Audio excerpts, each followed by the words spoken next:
Здравствуйте, это прямой разговор на телеканале «Россия». Сегодня у нас в студии первый заместитель главы города по вопросам городского хозяйства Дмитрий Садовников. Дмитрий Дмитриевич, здравствуйте. Здравствуйте. Ну что ж, а я напомню, что свои вопросы вы можете задать, позвонив по телефону 320202. Мы работаем в прямом эфире. Дмитрий Дмитриевич, ну что ж, сейчас в городе самый непривлекательный сезон. Где-то еще лед, где-то вода, где-то грязь. Вот, на ваш взгляд, как город избавляется от вот этих всех прелестей зимы, весны, с талыми водами? Ну и дайте оценку, конечно, о работе управляющей компании. В целом, действительно, у нас работает штаб по трехмесячнику. И в этой работе штаба, конечно, есть моменты, которые обозначают это как вывоз снега, наледей. При плане управ на 98 тысяч мы смотрим перевыполнение. Где-то 115 тысяч с лишним кубов мы снега вывезли. А в целом полигон принял нынче 251 тысячу с лишним кубов. Это больше, чем показатели прошлых лет. И по наледям тоже мы добираем сейчас, потому что есть моменты, которых мы упустили, это мы признаем. Ну и есть моменты, которые происходят, аварии, которые происходят до сих пор. Да? И минусовые погоды, которые ночью идут, они образуют наледь, и мы это дело убираем. Конечно, мы стараемся из года в год лучше работать. И в этом плане сейчас усиленно работает наше предприятие Якутдорстрой, в котором есть 42 стационарных насоса. И в настоящий момент 8 уже работают. А переносные насосы, это их 16. И работает пропарочные машины, которых, наверное, горожане видят. Их у нас 5 звеньев, которые работают в усиленном режиме 24 часа в сутки, можно сказать. И я думаю, что мы с сроками справимся, отпарим и воду, надеюсь, отведем, то, что внутриквартальных участках. Кроме этого, предприятие Жилкомсервис, которое должна откачивать воду с заниженных мест, тоже отыграли мы этот конкурс. Жилкомсервис выиграл. И мы к концу того года тоже пополнили автопарк. Это предприятие, и в настоящий момент более 20 машин уже стоят на линии. Если раньше выходили 8, и мы привлекали частных предприятий, то сейчас уже мы своим предприятием можем, как говорится, справиться с этой проблемой. И если, как говорится, будет напряженно, мы готовы тоже привлечь своих старых партнеров, скажем, в лице предпринимателей, и справиться с такой, с явлением, как лужа. Ну, их, кстати, в этом году значительно меньше. А вот управляющей компании как все-таки? Ну, по управляющим компаниям в целом нарекания есть. Нарекания таким компаниям, как Арсенал, Энергосервис. Все те же, да, которых мы знаем, Джулус. Есть компания, которая работает в тяжелом фонде, как столичная Юнион, которые как бы в силу своей, как говорится, фонда обслуживаемого, в силу своей мощи отстают от некоторых графиков. Мы стараемся им помочь. Почему организуются некоторые субботники силами наших предприятий? Это для того, чтобы именно как раз поддерживать тяжелых участков города. И мы это делаем, и никогда не будем, как говорится, уходить от проблем. Ну вот вы уже немного сказали о трехмесячнике по санитарной очистке города. Почти 2 месяца из них прошли. Какие результаты и как проходят вот эти чистые четверги, пятницы? Ну, в целом по республике объявляется двухмесячник. Мы, учитывая, что у города достаточно проблем, с приходом, скажем, Александра Сергеевича объявляем трехмесячник. И это идет до конца мая. И понятно, что оттайка как раз в эти дни проходит. И для того, чтобы стимулировать наших горожан, наших предприятий, в целом для себя, команда, которая работает, и общественников, мы запустили такие проекты, как «Пятничный субботник» и «Чистый четверг». И здесь те, которые люди инициируют субботники, предприятия, предприниматели могут приехать и взять талоны, которые мы раздаем в администрациях управ и пригородах, и вывести свой мусор за счет этих акций бесплатно в наш городской полигон. И надо признать, что горожане это охотно поддерживают. На сегодняшний день мы отмечаем, что более 5000 человек участвовали на субботниках наших. Ну, это более 100 предприятий. И думаю, что мы будем только усиляться по этому поводу. И есть инициативы горожан, что мы приветствуем. Будут ли в этом году вот стройотрядовцы помогать, волонтеры по городу ходить? Ну, это, конечно, ежегодно, которое происходит, уже которое стало традицией. Студенческий отряд президента, волонтеры наши, это тоже ежегодно будет проходить как в рабочем режиме. Конечно, нынче студенческие отряды выступят пораньше, учитывая, что у нас международные игры «Дети Азии». Ну, это тоже хорошо, и мы, конечно, всячески будем поддерживать их движение. Дмитрий Дмитриевич, у нас есть первый звонок. Здравствуйте, говорите, вы в прямом эфире, мы вас слушаем. Здравствуйте. Дмитрий Дмитриевич, у меня вот просьбочка такая. По автодорожной 28/6, квартира 2, там одноэтажные дома, они из вагончиков. И вот, получается, всю эту замеханизированной колонной находятся вот эти дома. Там они, получается, везде со сливом, везде слив сделали, а вот эти вот 2 дома, они без слива. У меня вот просьба, чтобы вы помогли как-то слив сделать, подключение. Мы готовы даже материал купить, просто автодорожный округ отказывается это делать. Мама приходила к вам, тоже просила. Ну, как бы секретарь сказала, что вы ничем помочь не можете. Спасибо за звонок. Спасибо. Хорошо, я займусь проблемой. То, что, не может быть такого, чтобы секретарь, я бы ответил обязательно. Я разберусь, хорошо.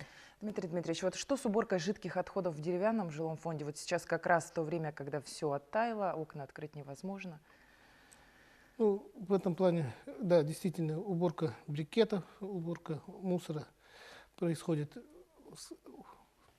силами управляющих компаний, а где есть нанимаемые предприятия, если это жилкомсервис или другие предприятия, то, конечно, мы, опять же, это в рамках графика работ трехмесячника. Мы окончание этих работ видим в середине мая. Все это должно быть убрано, все, что накопилось за зимний период, и все должно быть отсыпано песком или другим материалом. При этом уже начались обходы Роспотребнадзора в рамках трехмесячника. И вчера Роспотребнадзор отчитывался, что уже 15 рейдов по городу произведено, 13 уже административных дел возбуждено, и более 100 тысяч рублей штрафа наложено на те или иные юридические лица и управляющие компании. Конечно, эти рейды будут только усиливаться, и мы эффект от этой работы видим. И то, что в планах стоит управ к середине мая, уборка всех этих точек, мы будем требовать. Ну и самый такой актуальный вопрос, это сейчас все готовятся к половодью, к пожароопасному сезону. Будут ли вот запреты на выезд, маевки в леса?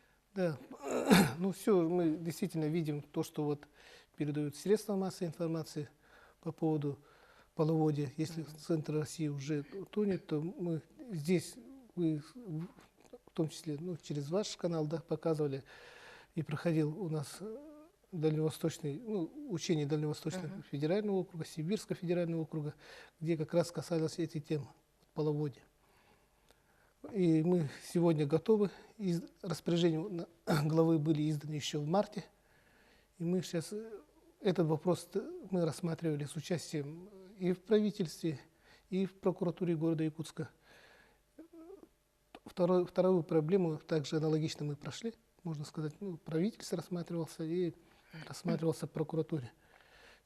В рамках прохождения паводковых вод в городе Якутске будет работать 5 традиционных поста, которые будут мониторить прохождение льда. Мы уже провели свои командно-штабные учения по городу Якутску. Конечно, мы недочеты, которые были, сделали замечания. То, что отгон скота и эвакуация людей будет проходить, не дай бог, конечно, но будет проходить в традиционных точках. Это у нас по людям, это у нас организация пункта временного размещения. Есть в районе Даркалах, это 16-й ПТУ, в районе Тулагина, Сырдах, Кильдямцы, это вот наши клубы. Наши клубы и один детский сад. Ну, а по отгону скота это в селе Табага под горой, пригородном, это в район школы, и в Тулагино тоже традиционное место, это по улице Совхозной. Ну и по пожарам. Ну, по Будет ли пожарам, полный запрет на по выезд? пожарам уже мы распоряжение подписали, установление особо пожарного режима, и рейды уже будут проходить. И мы видим, конечно, это горожанам не запретишь, то, что надо выходить на природу, весной это шашлычного сезона. Здесь есть специальные места, где люди должны отдыхать, мы их указали, а те, которые идут, скажем, под горой, неустановленные места, они будут привлечены по административному, скажем, наказанию. То есть контроль тоже будет за этим вестись. Да, это будет, ну, это уже требует и надзорные органы, и якутское лесничество, и Яткоп, они уже, как говорится, настроены на эту большую работу. Ну что ж, я напомню, что мы работаем в прямом эфире. Телефон студии 320202. У нас есть еще один звонок. Здравствуйте, говорите, мы вас слушаем. Алло, здравствуйте. Я вот в интернете прочитала, что 29 апреля будет народный субботник. Я вот проживаю в Тулагино, и я бы хотела спросить, к кому я могу обратиться, чтобы принять участие? Спасибо. Да, это действительно инициатива нашего общественника, которого, ну, знает все горожане многие, да, Васильев Антон, который ходит, один убирает, ну, мусор, который у нас образуется несанкционированно. И Антон вышел к нам однажды в работе штаба с инициативой организовать народный субботник, что и мы решили поддержать. Это 29 апреля мы будем организовать по всему городскому округу города Якутск. И здесь подключились управы и пригороды. И, конечно, вот девушка, которая обратилась в редакцию, она может обратиться в администрацию села Тулагино. Я думаю, администрация ее поддержит. Что касается управ и пригородов, то тут уже люди, которые читают интернет, видят, в каких округах эта работа уже начата. Я сам человек, курирующий работу управ, замечаю то, что все управы активно начали это дело поддерживать. В Центральном округе, как говорится, люди уже изъявили желание. В Губинском округе Юрий Степанович, например, Куприянов, да, руководитель администрации главы и правительства, тоже решил, как говорится, поучаствовать.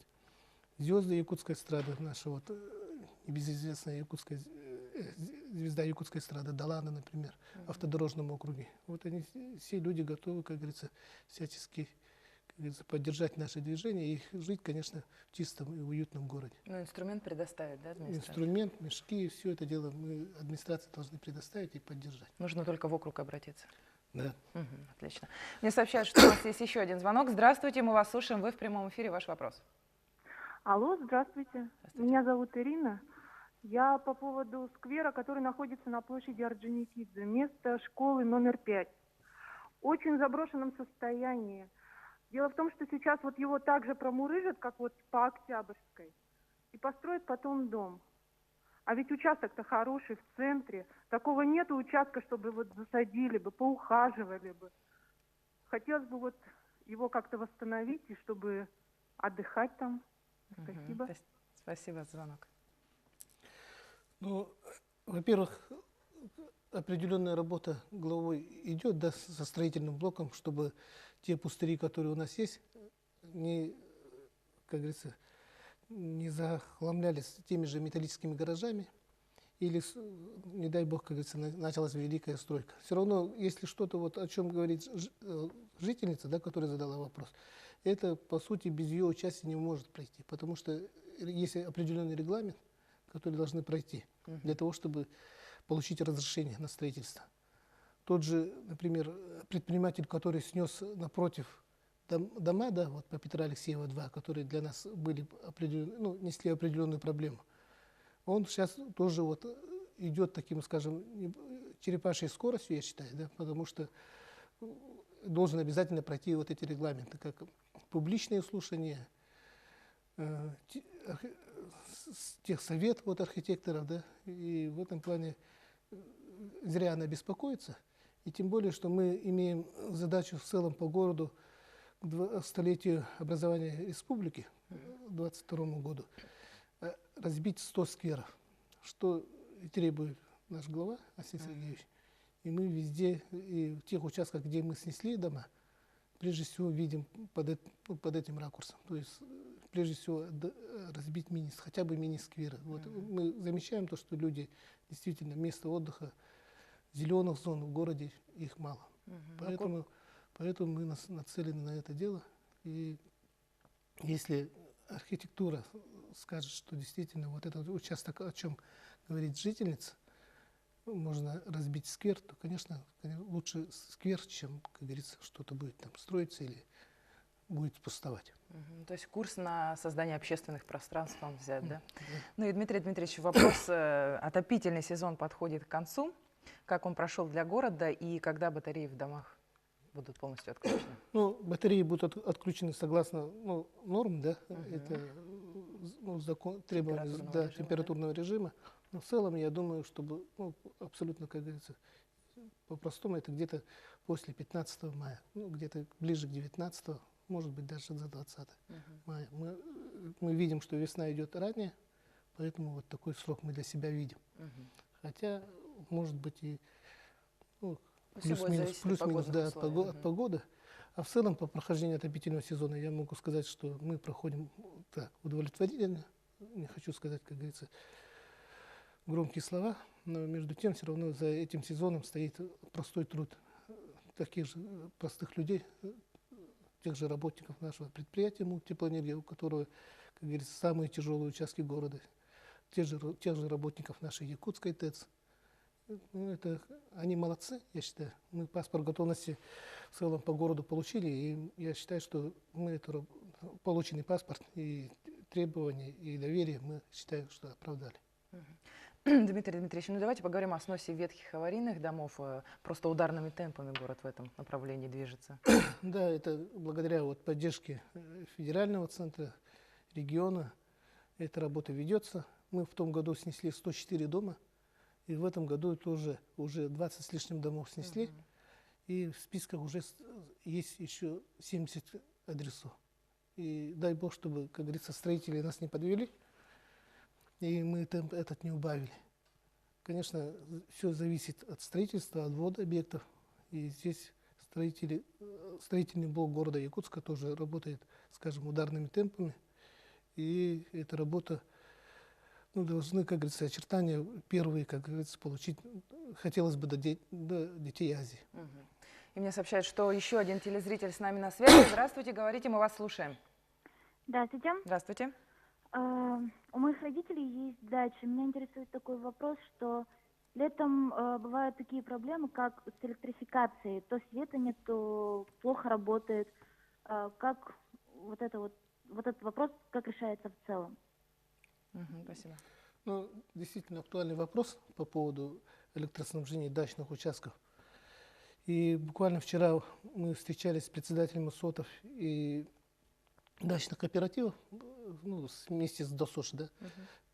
И этот же вопрос там же был и обнажен, и мы постоянно сталкиваемся. Почему это происходит? Потому что в свое время, дачные кооперативы, когда создавались, это еще советских времен, все шло планово, как говорится, без лишних, как говорится, движений, можно сказать, да, без оформления земельных участков, без оформления сервитута, да, тех же простых.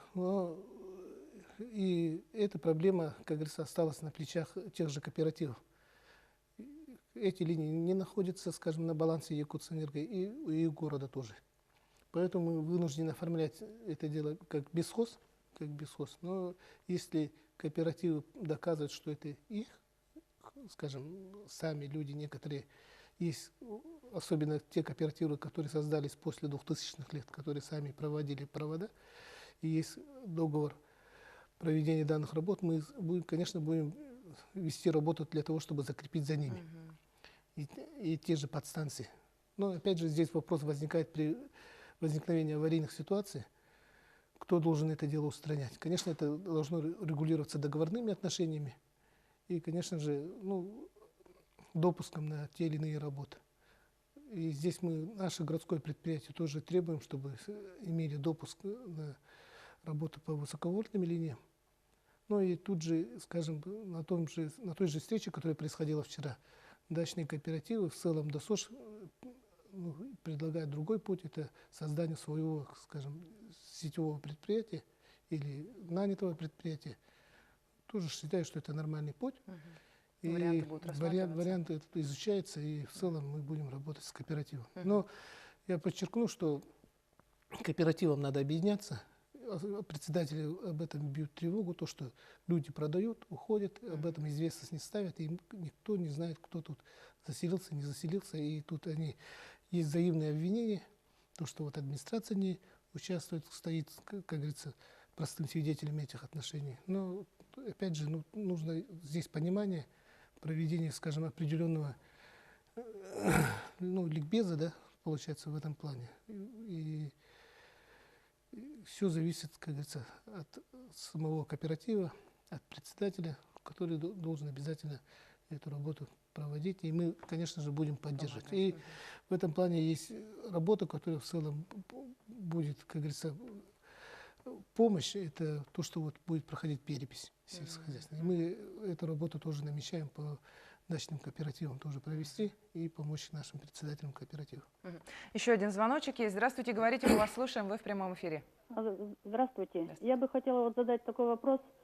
Мы живем на улице Речников, и у нас вдоль дороги очень сделали большую помойку. Там частный сектор живет на этой улице. И вот кому бы это обратиться? В ЖЭО обращались, никаких подвижек нет. Подскажите, пожалуйста. Спасибо. Ну, это прежде всего нужно обратиться в администрацию управы, да, в частности, по этому поводу в администрацию промышленного округа. И этот мусор, конечно, должен быть убран. Я, скажем, взял на заметку и обязательно проверю. Дмитрий Дмитриевич, ну вот остается немного времени, вот если продолжить все-таки тему ветхих аварийных домов, вот сейчас все жители, горожане, они сетуют на то, что город начинает отгораживать эти дома, закрывать их, вот что здесь скажете? Ну, да, действительно, есть, так, скажем, такое осуждение, да, городских властей, но я скажу следующее, что в рамках подготовки к Детям Азии такая работа практикуется в целом, да, по всей стране и даже за рубежом. И когда работала комиссия по подготовке к Детям Азии, они наметили эту работу. И понятно, что мы, заложив средства, отыграли этот конкурс. Но, конечно же, мы должны прежде всего согласие жителей взять для того, чтобы провести. Ну и глава тоже не очень приветствует эту работу. И, скорее всего, мы запретим, как есть, будем встречать жителей, вернее, гостей столицы, как есть. Но желательно, я повторюсь, что вот то, что ветхие аварийные, мы постараемся снести, если нас строители не подведут, то и деньги вовремя поступят. Мы постараемся, чтобы не было стыдно нам самим, как говорится. Дмитрий Дмитриевич, у нас остается буквально несколько секунд. Вот куда, по каким вопросам горожане могут к вам обратиться?